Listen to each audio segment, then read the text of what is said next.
بسم اللہ الرحمن الرحیم۔ السلام علیکم ورحمۃ اللہ وبرکاتہ۔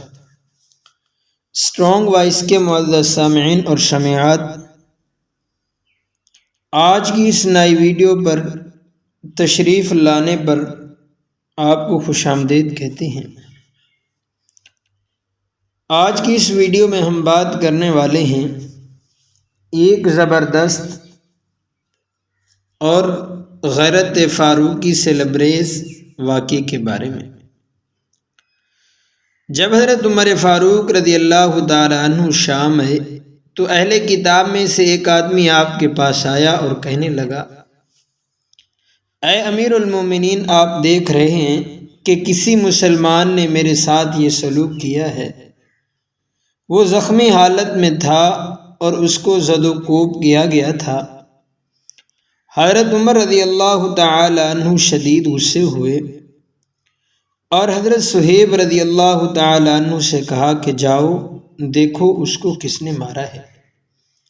حضرت صہیب رضی اللہ تعالی عنہ گئے تو پتہ چلا کہ عوف بن مالک اشجعی رضی اللہ تعالی عنہ نے مارا ہے۔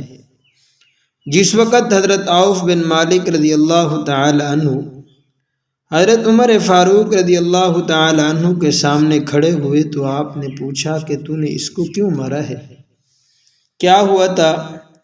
حضرت عوف رضی اللہ تعالی عنہ نے کہا کہ اے امیر المومنین، میں نے اس کو دیکھا کہ ایک مسلمان عورت کو گدھے پر بٹھائے لے جا رہا تھا۔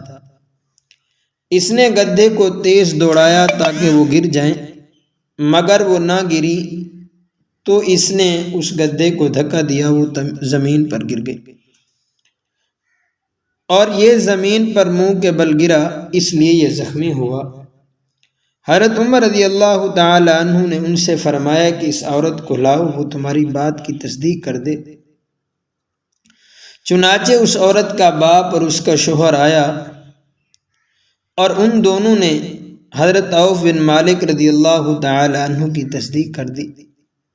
پھر حضرت عمر رضی اللہ تعالی عنہ نے اس یہودی کے خلاف سولی پر لٹکانے کا حکم دیا اور پھر اسے سولی دی گئی۔ حضرت عمر رضی اللہ تعالی عنہ نے فرمایا کہ ہم نے تم سے اس پر تو مصالحت نہیں کی تھی۔ پھر فرمایا، لوگو، محمد صلی اللہ علیہ وسلم کی پناہ دینے کے متعلق خدا سے ڈرو۔ جو شخص بھی ان میں سے ایسا کرے گا اس کی ہمارے ذمے کوئی پناہ نہیں ہے۔ امید ہے کہ آپ کو ہماری ویڈیو اچھی لگی ہوگی، تو آپ سے گزارش ہے کہ ویڈیو کو لائک کر دیں اور ہمارے چینل اسٹرانگ وائس کو سبسکرائب کر دیں۔ جزاک اللہ خیرہ۔